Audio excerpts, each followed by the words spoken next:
Assalamualaikum. Ni hari Isnin hari ni ya. Ni kita nak update untuk durian di Meru, Bandar Meru Raya. Stok masih ada lagi.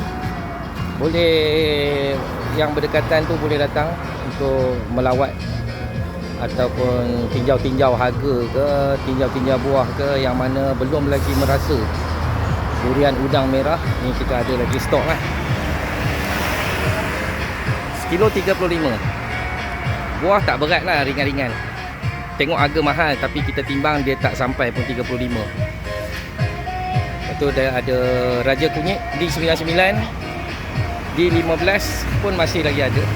Harga dia ni sekilo 25. Nak beli isi saja pun ada. Ni isi saja.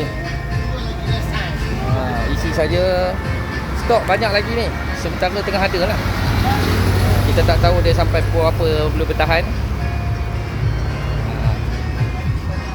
Yang mana rasa-rasa dah lama tak makan tempoyak, ada ni.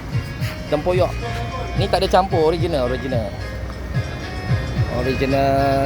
Isi pun cantik-cantik. Kalau ada masalah boleh datang balik. Kami terima je return. Andai kata rasa tak berapa sedap ke ataupun tak masak. Mai singgah.